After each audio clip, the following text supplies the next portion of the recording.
Welcome to Balding Millennial Talks About TV.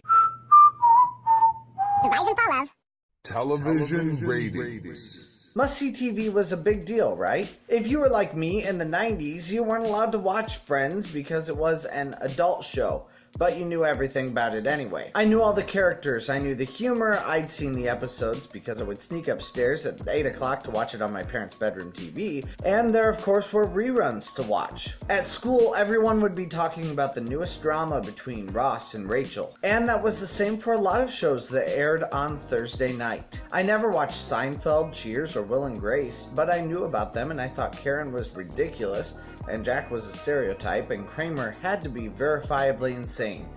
They even played the Cheers theme during a church service once. It illustrated some sort of point about community or something. My point is, these must-see TV shows were a huge part of the cultural conscience when I was growing up. This wasn't just something that was popular in the 90s either. NBC has a history and a post-history of popular Thursday evening shows. Let's talk about them. In the early 50s, NBC found some immediate success with Dragnet. This success lasts throughout the 60s with a reboot called Dragnet 67. However, there were a couple years there when NBC was bested by ABC. NBC fell out of popularity again by 1970 as CBS's embarrassment of comedy riches bled over onto the night. For 3 years, The Flip Wilson Show reinvigorated the night for NBC, but by 1973 it had left the evening and the ratings plummeted. This spawned about a decade of no hits on Thursday for NBC, while CBS and ABC had successful shows competing against each other, and this is where things get really good. As I said in one of my Rise and Fall videos, many people thought comedy was a dying art in the early 80s. NBC had developed a couple very different comedies during this time, but none of the comedies they had was gaining any traction. However, one random drama began to take off. Hill Street Blues came onto the scene, and it was the beginning of good things to come for NBC's Thursday night. CBS was popular for its melodramatic lineup of soap operas, but NBC started piecing together a lineup of comedies that had their starts on other nights. First we got Hill Street Blues, then Cheers, and Taxi was brought from another night. The beginning of 1983 started kinda wonky by introducing Mama's Family on the night.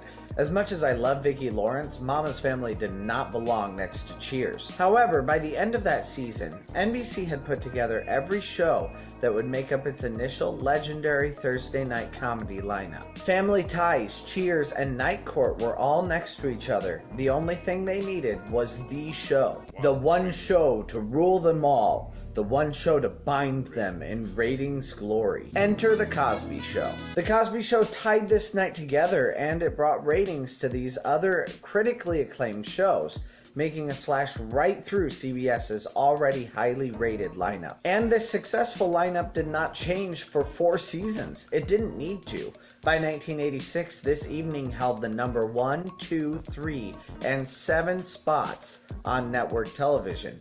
However, eventually every successful lineup has to make a change, and this predecessor to must-see TV was no different. A Different World was a spin-off of The Cosbys, and it found a measure of success airing after The Cosby Show. By 1988, the 8 o'clock hour of The Cosby Show and A Different World began to fall, but Cheers did not. Cheers continued to anchor the night throughout 1992 when Seinfeld was given the 9:30 slot after Cheers, and Wings was given the 8:30 slot before. By 1993, Seinfeld had become the anchor to Thursday night comedies. NBC tried a new drama at 10 o'clock, but it was quickly replaced by ER. Friends, a not really but kinda spin-off of Mad About You, I mean the fans would have been familiar with Ursula from the show, took over at 8:30. And with only one season of lower than usual ratings, NBC had successfully replaced its entire lineup with an even more successful lineup. At this point, we see the tentpole idea the most clearly. While the Cosby Show era had its biggest show at 8 o'clock, and each show became less popular from there, must-see TV marked a shift in our thinking. By 1998, NBC had the top 5 shows on television, and all of them aired on NBC on Thursday night.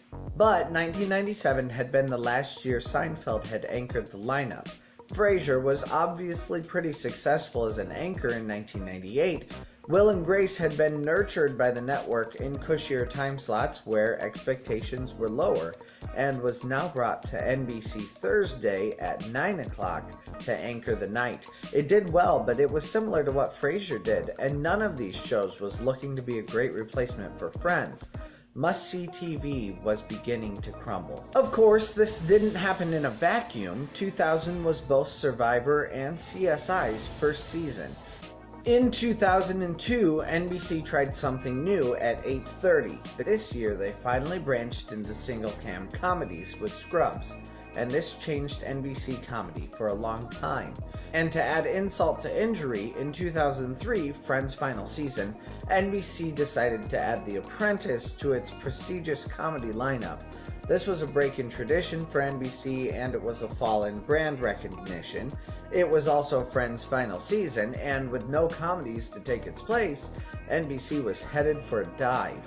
Their last-ditch effort at replacing Friends was to remake Coupling, basically a British reboot of Friends for American audiences. A word-by-word remake of the British show, Coupling is commonly regarded as one of the worst US adaptations of a British television program ever. In 2004, everything fell apart. Joey, a spin-off of Friends, summarily failed, although it was renewed for one season, and Will and Grace fell immediately out of the top 30 shows, and for the first time ever, ER fell lower than Without a Trace. NBC had already developed The Office, and they figured it's better than nothing, so they put that on behind a new show, My Name is Earl. Both of those shows had some strength. My Name is Earl was canceled kinda suddenly, but The Office continued to very good for NBC ratings. It was far lower rated, but it has left a pretty decent impact. That's what she said. 30 Rock and Scrubs rounded out this single-camera comedy night. ER continued, as it still had decent enough viewers to sustain itself, but its fall had been tremendous by this point. The Office continued to anchor this night, even as the ratings continued to fall until 2012, when The Office went off the air. At this point, all hell broke loose for NBC, in the worst ratings situation it had ever seen on Thursday nights. Community and Parks and Rec were already low-rated shows for NBC, even though they had extremely dedicated fan bases. NBC had a couple failed comedy attempts on Thursday involving celebrities, both of them having been on NBC comedies in the past, but those shows failed very quickly also.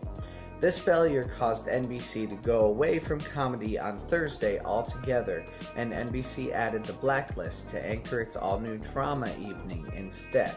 This did give NBC a short glimmer of hope though. However, by 2016, Chicago Med was being preferred to The Blacklist, and NBC broke back into the comedy biz with Superstore and The Good Place. Neither of these shows had been considered a breakout success, but they have been relatively successful enough to warrant renewals, which is something that has been rare for NBC in the last 10 years. Finally, a year ago, NBC rebooted Will and Grace to come back into our living rooms each week. With that series reboot, we come full circle. We see old must-see TV shows becoming popular yet again. What has been your favorite NBC Thursday show? Comment below. Thanks for joining again this week. Come back again next week on Tuesday for my review of 101 Dalmatians.